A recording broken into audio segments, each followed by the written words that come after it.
Hello, everyone, and welcome to the Focus Group podcast feed. I'm Sarah Longwell, publisher of the Bulwark, and I am joined here today by Conor Kilgore, one of my moderators and producers of the Focus Group podcast.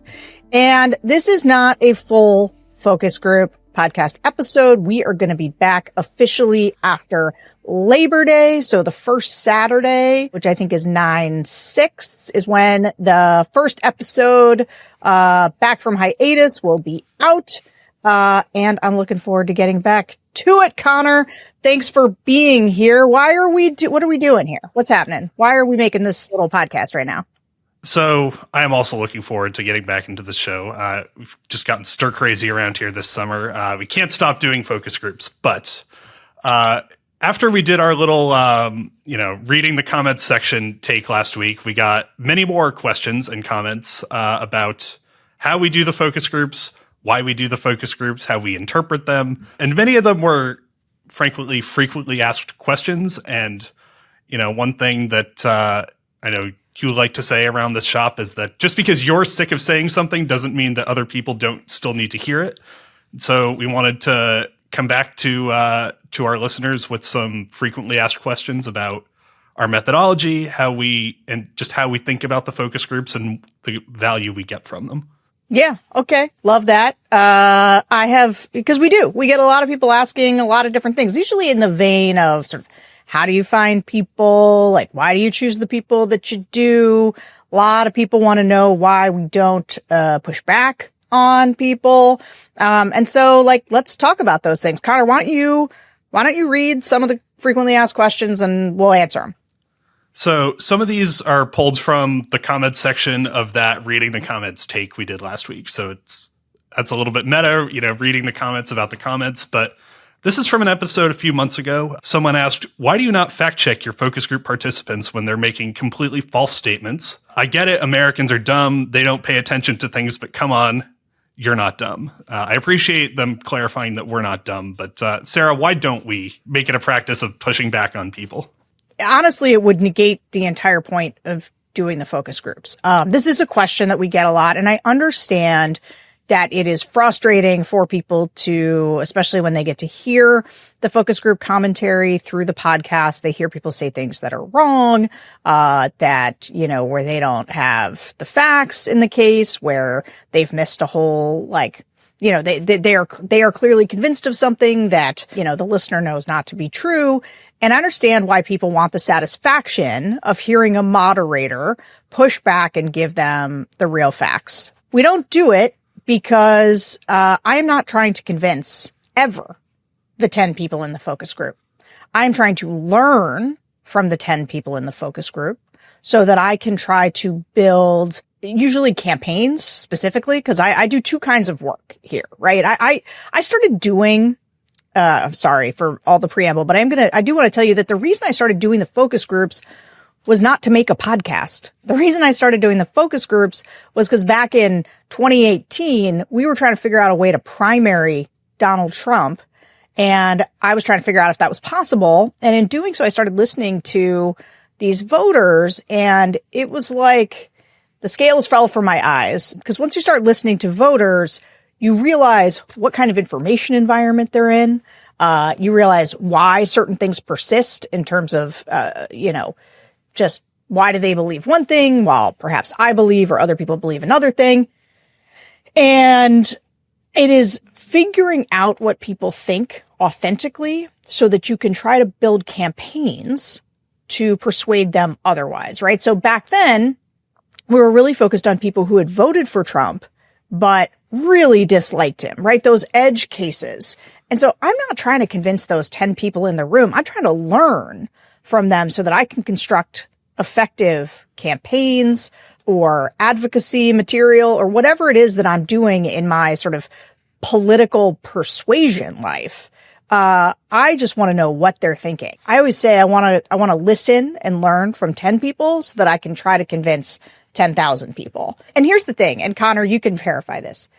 It's not like we never push back with certain facts, or it's not like we never sort of say like, well, actually, this thing is true or this thing just happened. We do it. It doesn't go well oftentimes with the groups because they also, in the trust that you build during the conversation, they don't want you to have an opinion. And in fact, the creation of an environment in which the moderator is genuinely just interested in what they're saying creates a kind of safety for them to be honest, which is the number one thing we want from these voters. I want to know why they think the thing they do, not try to correct it and then break the trust that's allowing them to be honest with me.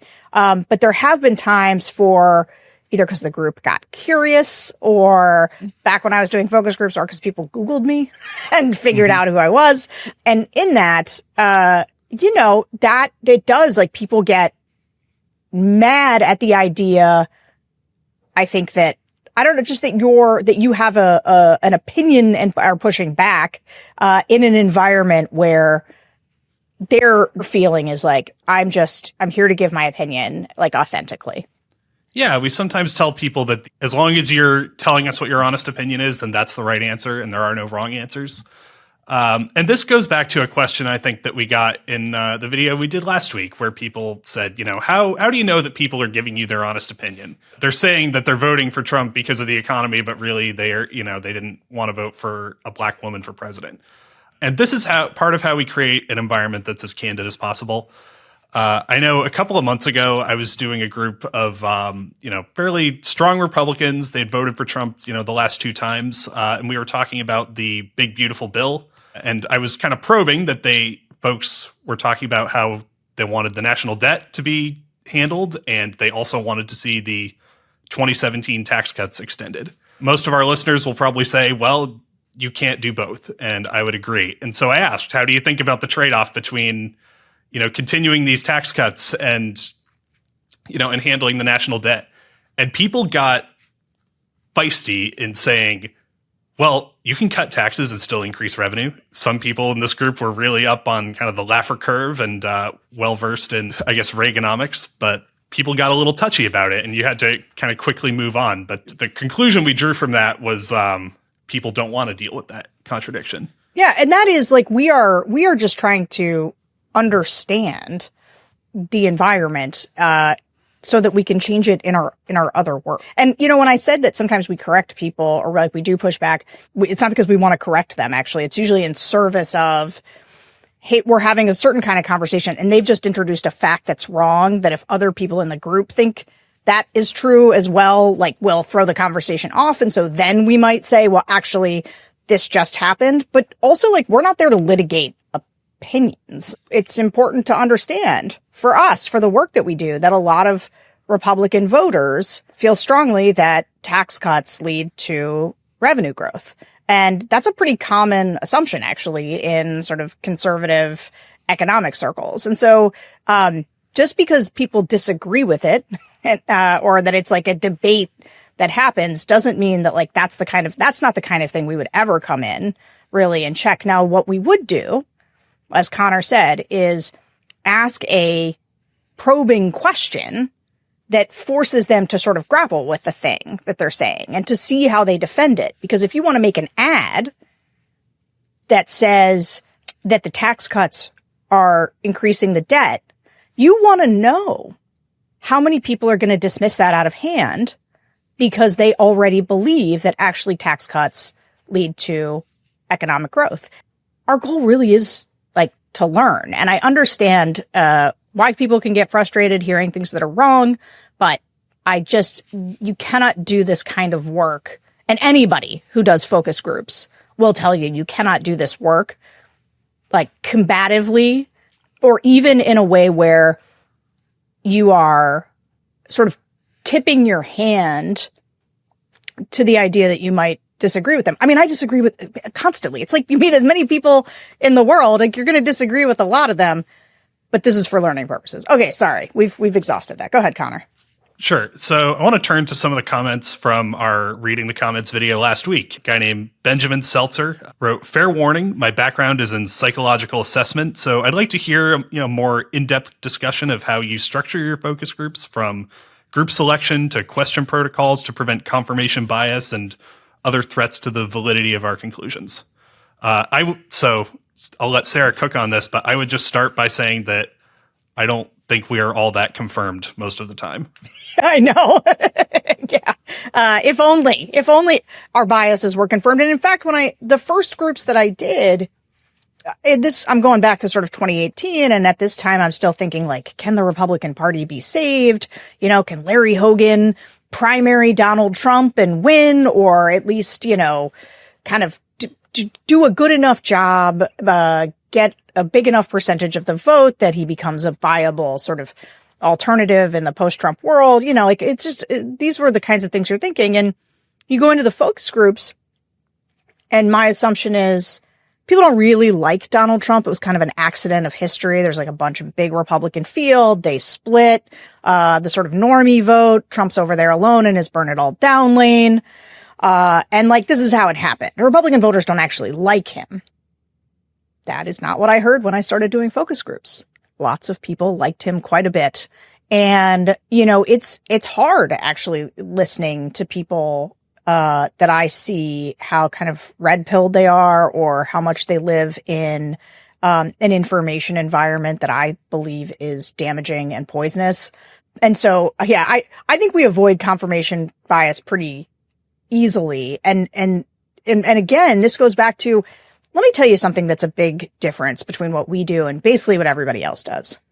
If you're doing focus groups, you're being paid to do focus groups typically. Like you're a strategist of some kind, or you're a campaign operative, and you want to figure out what voters think about, your candidate, or about a specific policy issue, right? You're in a gun advocacy organization. You want to know how people think about gun rights. I think that really can creep into a confirmation bias, because what you're trying to do is convince some client that there's a campaign here we can run, or people are really on your side if you just ask it this way. Or, we listen to a lot of people and, we think we can get to them on this part of it, right? That's why people do them. It's not why we do them. We are not being paid by a campaign or anybody else. We do it for our own edification, our own learning for ourselves. And so we are trying to avoid all biases possible. And, Conor can talk about sort of how we select people. And look, you're constantly trying to disaggregate certain kinds of people, right? So you want to know, how do college educated voters talk about it versus non-college educated voters? How do young people versus older people, men versus women? How do black voters think about it? How do Hispanic voters think about it? How do white voters think about it? You're just trying to get all the different permutations of people. And so, we often, and one thing we don't do is put people who vehemently disagree with each other in the same space, because then they fight. And you can't learn anything. Actually, one of the number one things we do is create a space in which, the first thing we say to people is, you're with a like-minded group of people. You all voted for Trump, but rate him as doing a very bad job. And we also say at the start of every group, we're never going to see each other again. Yeah, right? You want people to feel like now they all sign waivers that allow us to use their comments in the shows and stuff, but they are granted a certain amount of anonymity to say what they think, because that is what we want. So we are encouraging them to tell us their view. So yes, I do think we avoid most confirmation bias, but I also will say this: quantitative work, you cannot take one group ever and say, oh, I know what everybody thinks now. We do a couple groups a week. And we build up a body of understanding about different segments of voters from many, many, many groups, not just in the moment, but also what we've learned now doing these for 7 years, pretty consistently, which I think is unusual. Most people don't do this. Most people I don't think there's anybody who's done a larger qualitative survey than us this consistently. And so we're very sensitive more to things that are shifts, because we know what a Trump voter who's voted for him 3 times sounds like. We are very confident that we are, when we hear something that we think is an outlier, our ears are up, or we hear something that's a shift, in the moment, our ears are up because we've listened to so many people. And we're also Conor, go ahead. Talk about the selection. Yeah. So this is another question that we got. How do you choose participants for the groups? Do you have an intentional composition of age or gender or LGBTQ or socioeconomic status, race, religion, education that reflects the voting population? And so I'll start here. And the answer is we have pretty much all of that information when people come into our focus groups. But I think you see, even with like high quality opinion polling with several hundred respondents, there are all kinds of flaws in how that can reflect the general population. And when you are dealing with 9 or 10 people in a focus group, I would say the precision, especially in terms of people's political views, is the point. So we want to drill down on people who are all, we do the Biden to Trump voters all the time, which is a very niche subset of people. And to be frank, we don't really get super precise about, do we have the exact right number of Christians or exact right number of white people or black people, because there is so much randomness that is involved when you are dealing with such a small sample size. Yeah. But why don't you talk just a little bit about your screening process? Because you work with our team here to do what we call a double screen, and, just to make sure, like, you talk to people before they enter the group to make sure that they're not, because you get people oftentimes who you're like, this is not going to be a productive person in the focus group. Like, they would be too dominating in the group and too outlandish that it would throw the entire thing off. And so we do make sure what we really want to make sure we have are people who can talk in the conversation, and that, will kind of play nice-ish in the conversation with others, right? Yeah. So we work with a large market research firm whose entire product is to go out and find people who are interested in various market research surveys. We've talked about this before, but usually those surveys are like taste testing cereal or, different types of cat food. And so like that's what they will bring people in to do focus groups about. It's not typically politics. And usually it's not politics, but they will take our, screener instrument, which is, we want people who, voted for Joe Biden in 2020 and voted for Donald Trump in 2024. And the people taking this survey, by the way, do not know what the answers are to this question that will qualify them for this group. That's very important. And so sometimes it takes like several hundred people filling out that screener survey before we can fill a 10-person focus group. And before we get any of these people into our groups, we call them on the phone. We say, hey, you available for this group on Tuesday afternoon? And then we, kind of blindly run them through the screener questions again and make sure that, actually you voted for Joe Biden in 2020 and you voted for Trump in 2024. And just get a sense of them and make sure that, like Sarah said, they're not going to be a super dominant outlier personality in that group. So what else were people curious about? What else did we need to explain to them? So these are just some things that I was brainstorming with people in the office about, what are the things that we maybe don't explain as much as we should on this podcast. One thing is, why do we choose which groups to do when? Why do we spend so much time with these Biden to Trump voters? Why do we spend so much time with just Republicans or just Democrats? We spend so much time with these swing voters, and our Biden to Trump is like the main proxy we use for that. Of course, there are non-voters as well, and we've done some focus groups there. But this kind of approximates the person who's in the very middle of the electorate, who is not like a hardened partisan, and who comes the closest to deciding elections in this country. And those are the people who I think we often, people like to complain about the New York Times diner stories, but it's often a viewpoint that conventional wisdom misses. And so it's one we try to bring as much as possible on this podcast. This is a good point. So we do sort of mock the diner stories because what it feels like is, elites from DC and New York and LA, like going on a little mission to, anthropologically study the people of Northern Pennsylvania. And DC discovers America. That's right. People I think they get frustrated with me sometimes because they think, Sarah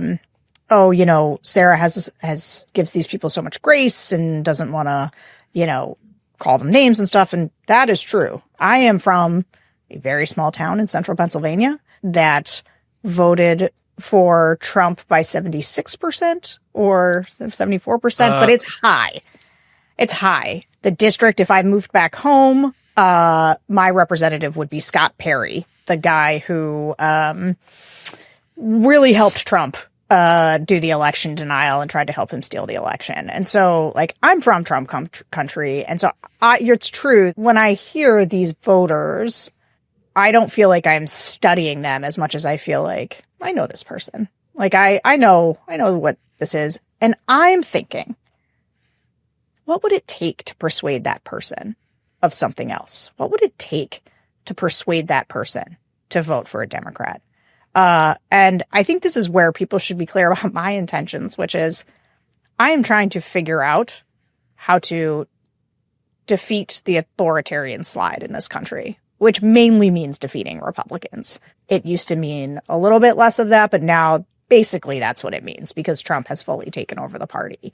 And so we live in, if I wrote a book just on the focus groups, it would probably be called Swingers, because that's who we talk to. Like, we are trying to find people who are in a persuasion window, and that window moves around. Like, after 2016, it was, in 2018, we were really talking about voters that felt deeply familiar to me also, because these were like the McCain Romney voters in the suburbs. They were college educated and they absolutely didn't want to vote for Donald Trump.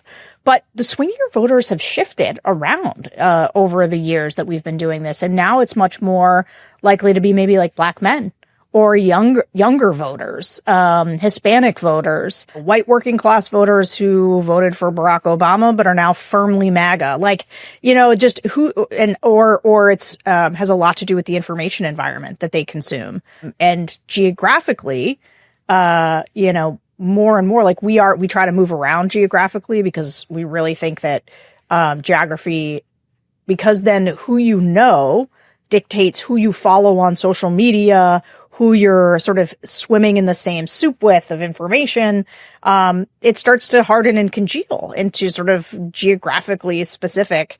Like, there's a reason that Perry County, where I'm from, like, dominatingly 76% goes for Trump.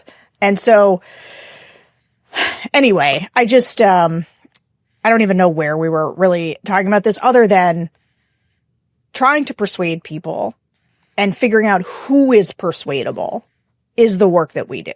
It is studying. So, like, we go and often talk to Democrats and we go and talk to hardcore Trump voters a lot, almost to make sure that we have a really good sense of what is the difference between somebody who is absolutely not persuadable versus somebody who is persuadable. And then also, like, who are they most persuaded by? Like, we know that there is a big chunk of people who like Trump who also really like Bernie Sanders and AOC. Like, that there's sort of a horseshoe thing at the bottom where people overlap. But then there's like the people up here, and this would be like in Virginia, a bunch of people who voted for Mr. Zippy Up vest, Glenn Youngkin, who are probably going to vote for Abigail Spanberger. And like, those groups of people are people that we study so that we can figure out, like, who are persuadable voters? Where do they live? How can they be persuaded? Yeah. And I think part of this is we looked at the 2024 election results. We saw so many people who, including in our focus groups, who had maybe never voted for a Republican for president in their life. Yeah. And I think part of the work we do here is using our imagination about what kinds of people maybe have voted Republican all their lives and maybe, never thought they might vote for a Democrat, but they will find, they'll might find their way there in the future, and what kind of person it might take to do that, or to win back the people who didn't vote. I know that's a criticism that we get sometimes, but it's all important. Yeah, there's tough news in the didn't vote thing. I think there's a lot of people who think, boy, if we just turned out, more of our coalition, we would have done better. And that's true if you know that who you're turning out is actually your coalition. But I think if the higher the turnout, the better it is for Trump, or has been. And maybe, I think There were certainly Biden voters who stayed home because they were frustrated with things. You know, one of the things like we heard a lot of was people who were just frustrated about, they voted for Biden because they wanted their student loans forgiven. And then they weren't, and they were mad about it. I don't know. Those are the kinds of things you learn about why someone stays home. But we do look at skippers, and we do look at flippers, but it is all in service. Well, actually, I should say, like, it sort of serves two purposes for us. And I think this is where some people don't always understand that. For me, I am trying to do something about Trump and the power that he holds. I want to defeat him, candidates like him, and that means understanding these voters. Like, that's a big part of what I do. That's why I ran Republican voters against Trump. It's why right now I'm doing Home of the Brave. And these are storytelling projects, because one of the things we've really learned from the focus groups is that the slick ads that you see on Twitter are often much less persuasive than a regular person explaining how Donald Trump's policies are hurting them. Like, that's a deep insight from the focus groups that we've learned over and over and over again, which is why we do a lot of storytelling campaigns. On the other hand, part of what I'm trying to do is I am very aware of the bubbles that people live in. And I think there's a lot of people who, when Trump lost, they were like, but everybody I know voted for Trump. And when Trump won, they were like, but everybody I know voted for Hillary Clinton. And I just think it's important for people to hear what their countrymen sound like and what information they're getting and why they think the things that they do. And it comes from a genuine interest in trying to figure out what we can do to save this country. That's it. That's why we listen to them. So one more question we got from folks is, you know, how do you go about interpreting one of these groups? Just if you had 30 seconds to teach someone how to think about qualitative research, I think I know where I would start, but interested to hear how you would address it. Yeah, I guess I'd say two things off the top of my head. We get the most information in the first 20 minutes of every focus group, where we ask the same question every single time. How do you think things are going in the country? And we go around the group and everybody answers this question. And people will say they think things are going poorly, and they will explain why. And what you hear from them, and what is always most interesting to me, is what do people say unprompted, right? When they're given a wide open space, what is it the thing that they reach for first as an expression of either what they're happy with or what they're angry with? Because that means that those are the high salience things for them. And then I also listen to what people don't say, right? So we wait to see. Just recently, there was an example of this where we were trying to, we've been doing a lot where we were like, wonder how Epstein's playing with these sort of disaffected Trump voters, which are people who voted for Trump but think he's doing not a very good job. And Epstein one person brought it up, but like mostly it didn't come up without prompting. Now, when we prompted people, they had opinions on it. But I think about this all the time. Abortion's a great example of this too, where, for Democrats going into 2024, and going into 2022, obviously the Supreme Court's repeal of Roe was like this enormous issue. But what we found was when you asked people the open-ended question of how they thought things were going in the country, most people didn't bring it up. Like, it came up a little bit, but like mostly people didn't bring it up. Now, when we brought it up, people would get really passionate about it. But we were aware, and I would talk about it a lot, sort of in the press and other places, that it wasn't the highest salience thing. And in fact, though, and that salience dwindled. Like, it was much more salient for people in 2022 in their local races where it was an issue than it was when it was a presidential issue in 2024. And so we always were like, the thing about abortion is that, unless you can make it high salience for people, because when they think about it, they're like, oh yeah, I'm upset about that. But we also understood how complicated in qualitative. Like, I love answers like, well, I'm pro-life, but I believe in a woman's right to choose. This is where I was going to go. Oh, was it? Yes. I mean, this is like the kind of thing where you're like, say that again. And the first time you hear it, you think, well, that's nuts. And then you hear tons of people say the same thing. And you learn how to drill down on that and be like, what is that person? What does this mean that so many people say they are pro-life, but they believe in a woman's right to choose? That sounds inherently contradictory. And what they mean is, and you learn this as you sort of talk to people, is that they are personally pro-life, but they do not like these things being rolled back. You especially heard this from women in their 50s and 60s, for whom this was the second time around in the debate around this. And like, that is the kind of thing that you learn. And you especially learn it if you do lots of these and you ask lots of different people about them. Do you have another example, Connor? So pro-life, but I believe in a woman's right to choose thing is a perfect example of what I was going to say, which my favorite thing about doing this stuff is just learning the contradictory nature of people and having that constantly, being constantly reminded of that. And sort of my North Star when we're doing many of these groups is, it's not to, quantify and decide, what is the dominant strain of public opinion. It is to take all of the various schools of thought that come out of these groups and say, this is what it sounds like when someone is quote unquote pro-life, but believes in a woman's right to choose. Or this is what it sounds like when someone, more mundane example is defending Trump's relationship with Jeffrey Epstein. And we can go on down the list. This is what it sounds like when someone voted for Trump for the first time in 2024. All of those things. But after taking the past 2 previous times, this is what it sounds like for somebody to decide that January 6th was a false flag operation. Or this is what it sounds like for them to decide that it's a what about situation with the Black Lives Matter protests. Like, this is what it sounds like for a Republican to decide that they don't want to vote for Trump in the 2024 primary. Like, it doesn't mean they hate him. They're just kind of exhausted by all of these, by all the crazy lefties hating him. And that, that's why about 4 people moved on to Ron DeSantis in 2024.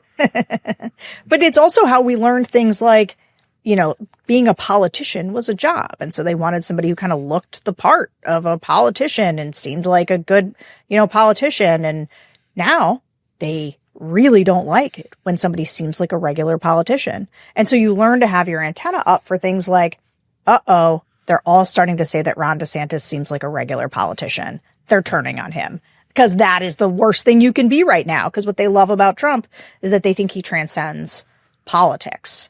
And so there's just this question about like, how do we do the analysis is we listen a lot. We ask a lot of the same questions over and over. And so you really do build up an ability to understand how different voters talk about different things. And then sometimes you're like, okay, I'm so aware now of how people are going to answer this. We need to figure out how to swerve. We need to figure out how to ask something differently so that we can try to figure out if there's a different way that people would think about this differently. Sure. All right. That's all I got here. But okay, Connor, good job. Way to hang in there with me while we talked about this. This is almost a full-length podcast. It is almost a full-length podcast. Well, we hope we gave you focus groupies a little taste of the show and why we do what we do and how it works so that you're all ready when we relaunch the show in September. We do have some races coming up. We got some good governors races to talk about. We will go through probably some of the Epstein stuff. We've never stopped doing the groups. We just stopped doing the podcast. It's a bear to produce. It's a lot of sound, a lot of different voters. We're pretty careful about how we try to present everything, and we got to find great guests to talk to. But we're excited to get rolling again here and excited to be back with all of you. So thanks for sending in those questions. Thanks, Connor.